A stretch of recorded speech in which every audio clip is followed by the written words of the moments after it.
Once again, Right Honorable Prime Minister, we welcome you to our country and happy to see you here and happy for the meetings we have had and those we had earlier, bringing us together with other heads of state of Africa and the region. And the bilateral we have had since Your Excellency's arrival and your delegation. I'm sure the rest has been captured in a number of things we have discussed and agreed and the way to move forward, and then the statements made and the memoranda signed by our ambassadors. So it's all just great pleasure to have you here. I'm sure the press want to have a discussion with us, but before that, I just want to welcome you again. Thank you very much, President Kagame. It's an honor to be in your beautiful country. You've visited Israel several times, and now it's my great privilege to visit Rwanda. I've been looking forward to that for a long time. We had excellent discussions, very direct, about cooperation in agriculture and water and transportation, tourism obviously, and education, exchanges, everything that one can conceive, and also in questions I think that are important for the security of our countries. I'm deeply impressed with Rwanda. It's a vibrant country, it's a resolute country, and you've accomplished amazing things. And these achievements are even more impressive given the horrors that you had to overcome. We went through this morning through an exceptional memorial, exceptionally moving, jolting even, I would say, to see the pictures of children, sometimes babies, their briefest life stories put before us, families that were cut down by neighbors, murdered by people they lived next to them all their lives. And there are haunting evocations of your tragedy with our tragedy. My people know the pain of genocide as well, and this is a unique bond that neither one of our peoples would prefer to have. Yet we both persevered despite the pain and despite the horror. We survived. We never lost hope, and you never lost hope. Today, Israel and Rwanda are successful states and models for progress. We have learned, both our peoples, I think, a valuable lesson from our tragic past. Genocide is preceded by incitement to mass murder. Words matter. They have the power to kill. And broadcast words, whether on the radio or now through other means, they have the power to kill even further. In Rwanda, radio broadcasts dehumanized people long before they were slaughtered. You asked for those broadcasts to be stopped as part of your battle against genocide, and you were unsuccessful. The Nazis, too, began dehumanizing Jews long before they started murdering millions of our people. So today, when we see leaders in Gaza calling for the murder of every Jew around the world, we all have a duty to speak out. When we hear the supreme leader of Iran calling for the annihilation of Israel, we have a duty to speak out. We have a duty to alert the world, to the danger of these hateful words. Mr. President, this is the first lesson we learned, but we learned another one. And that in difficult times, we must be able to defend ourselves by ourselves. In Rwanda, you and peacekeepers failed to keep the peace. They not only failed to keep the peace, they failed to respond to urgent calls for salvation against an impending genocide. They ran away. We cannot, neither one of us, outsource our safety and our security. Mr. President, I'm in Africa because it is a continent on the rise, and because it hasn't always gotten the attention it deserves, at least not from Israel, but it does now. And I value deeply your willingness to assist us, along with other leaders, in this historic summit that we had in Uganda.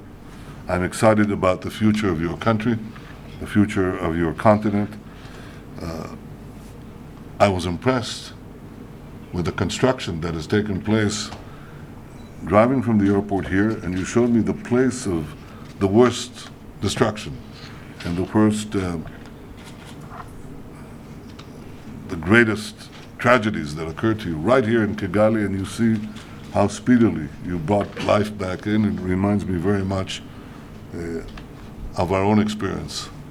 We are also united in our fight against terrorism that threatens us all. We're determined to work together in so many fields to secure a future of security, prosperity, and peace for all our peoples.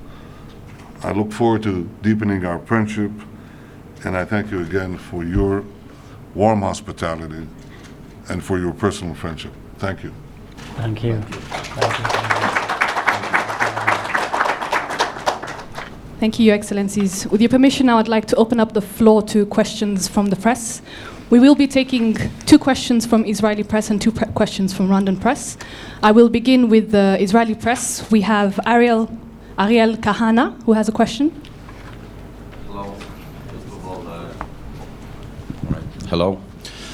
First of all, I want to thank you and the staff here in the State House for the warm hospitality. We're here for a very short visit, but we could feel it.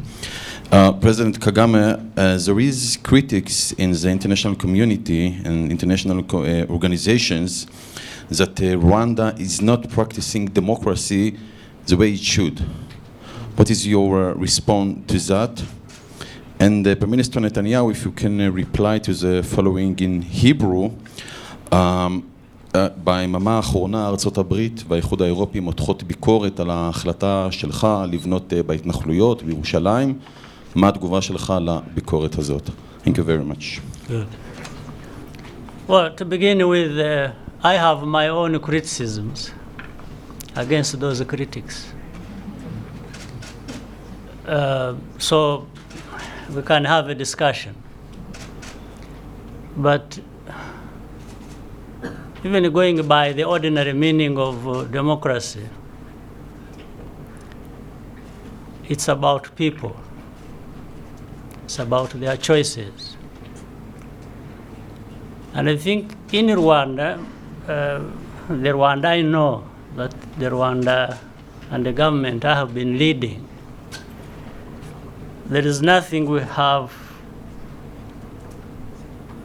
done that is not in the interests of our people and based on the choices of our people. Nothing. But going by those assertions by critics, when I see what is going on around the world currently, even within those borders where critics come from, and I see what is happening that is done by them within those borders and outside, that actually differs from what should be the interests and the choices of their own people. In my mind, I think they become disqualified to want to teach people about democracy. That is my short answer to that. Or maybe I'll borrow a leaf from your book about criticizing the critics. Yes, sure. אני רק אגיד שאנחנו מכירים את העמדה האמריקנית. היא לא חדשה, אבל היא גם לא מקובלת עלינו. הבנייה בירושלים והבנייה במעלה האדומים, עם כל הכבוד, זה לא מה שמרחיק את השלום. מה שמונע את השלום זה קודם כל ההסתה המתמדת נגד קיומה של מדינת ישראל בגבול כלשהו. הגיע הזמן שאומות העולם כולן יכירו באמת הפשוטה הזו. ויש גם אמת שנייה, שהדרך לפתור סכסוכים זה על ידי משא ומתן. ואנחנו מוכנים כל הזמן לנהל משא ומתן ישיר, ללא תנאים עם שכנינו, והם אינם מוכנים לקיים אותו איתנו. אלה שני הדברים שמונעים את השלום, ולא עוד כמה דירות ליד עיריית מעלה אדומים או כמה שכונות בירושלים.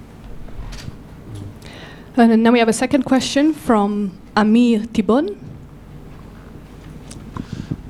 President Kagame, thank you for the hospitality here. It's an honor to visit your country. We know that Israel and Rwanda are great partners and allies in many fields. You've mentioned some of them: security, economics, agriculture, foreign relations. I wanted to ask you if there's also cooperation in the field of the African asylum seekers in Israel, if there's any kind of cooperation. African some of them, people from African nations who seek asylum in Israel, some of them refugees or others, if some of them are being sent to Rwanda as part of an agreement between the countries, is there anything on that issue? They don't seek asylum. They don't seek asylum in Israel. They seek jobs in Israel. Asylum seekers is something else. Forgive me for it. Yeah, sure. I think it's But not. they don't seek asylum. The 23, 25-year-old people, able-bodied, they come to work in Israel. And if they need asylum, they'll get asylum. But if they want jobs, then we have an organized system of receiving people in Israel. I said to President Kagame that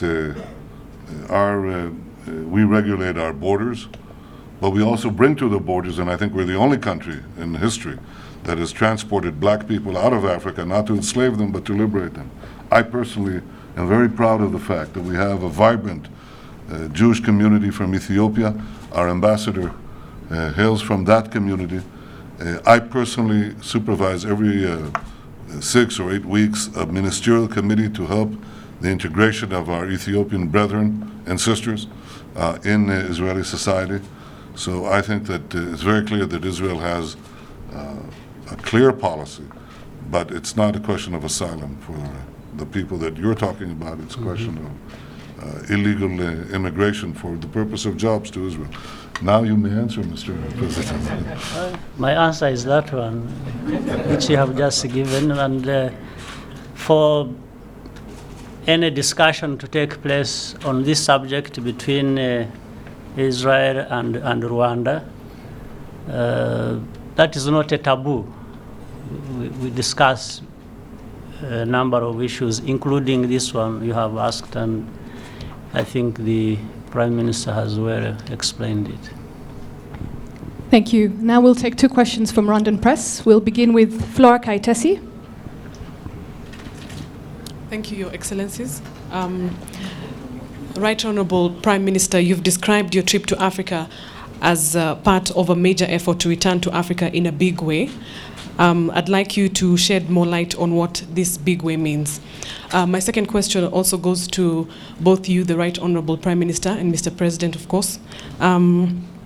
You have just described that Rwanda and Israel share a tragic history, but both countries have emerged from that tragic past to build a stronger future for their populations. So we'd like to hear from you what new areas of cooperation are we looking forward to, given that shared history. Thank you.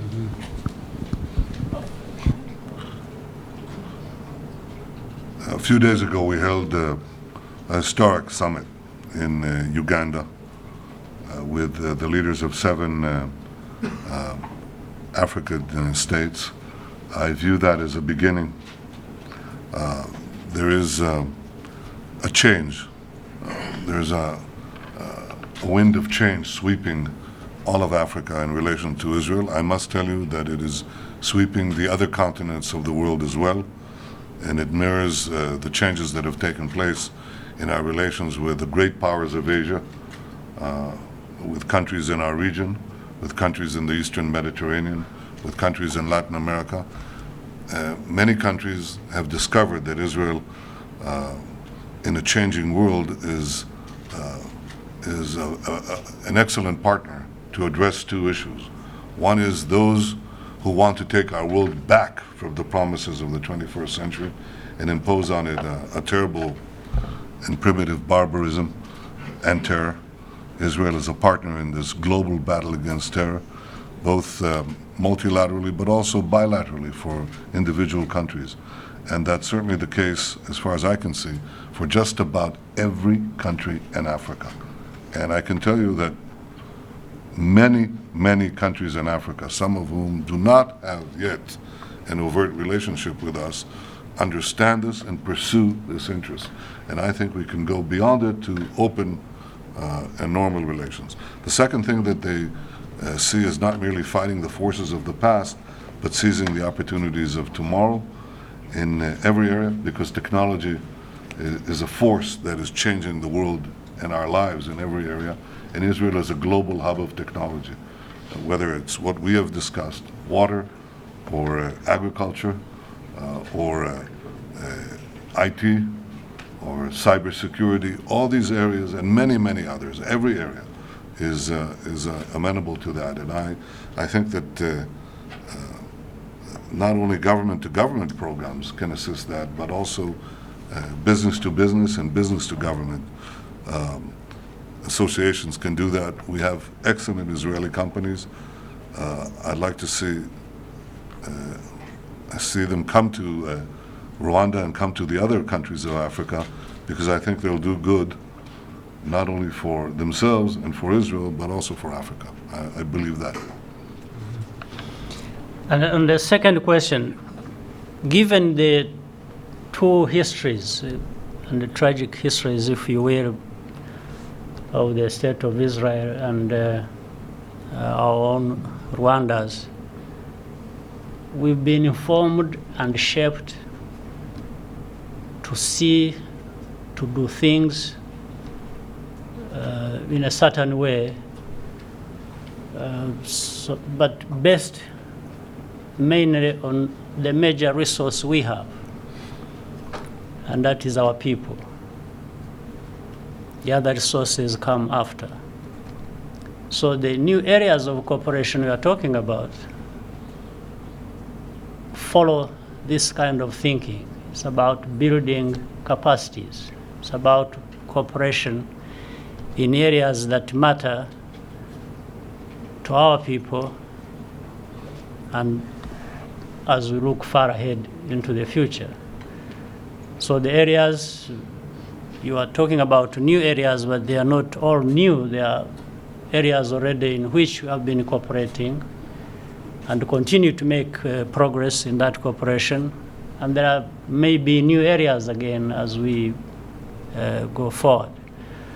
So whether it is about water management, Israel has such an advanced capacity that not only Rwanda, but the whole of Africa may benefit from. Israel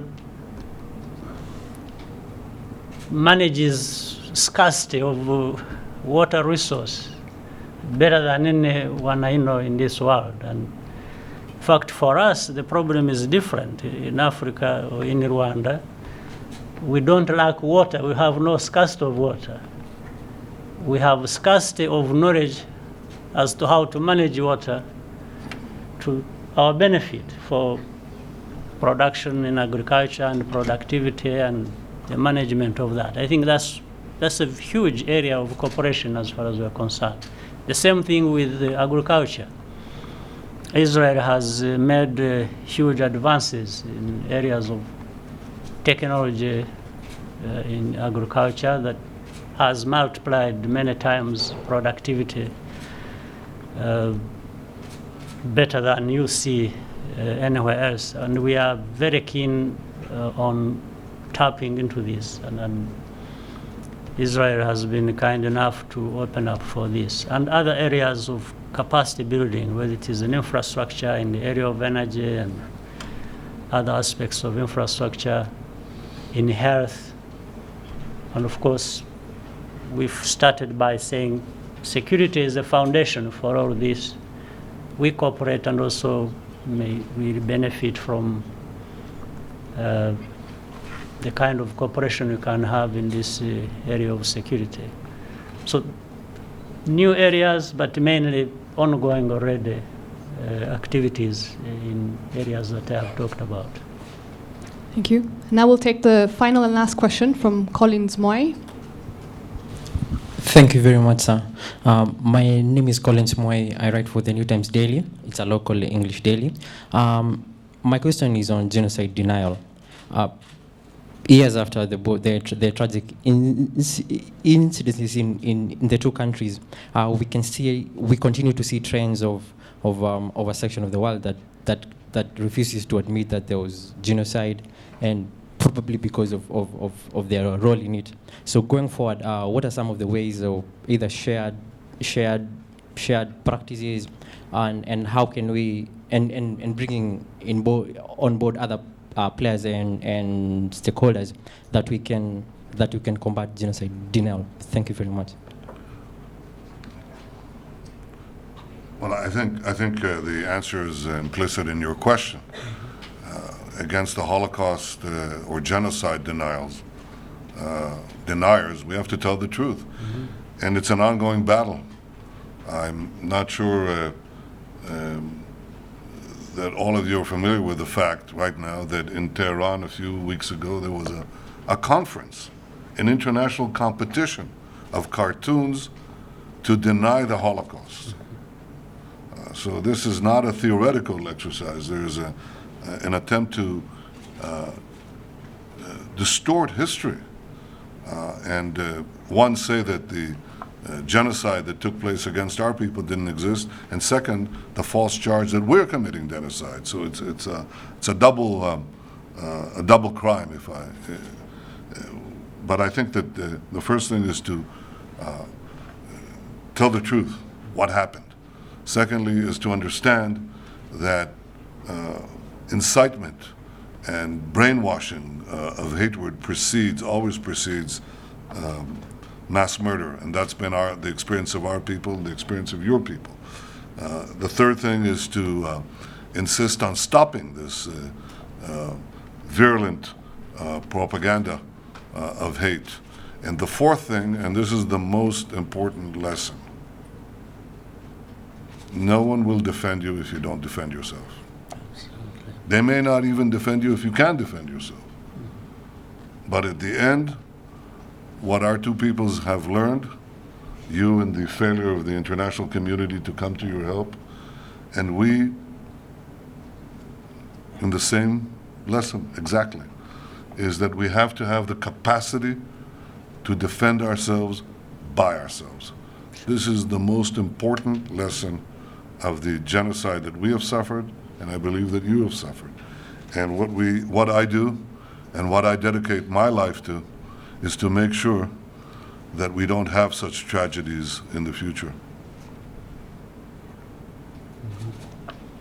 So I think the Prime Minister has really put it very clearly, especially on genocide deniers and the Holocaust deniers that have been there before that. And we've seen them continue to be there. We can't wish them away.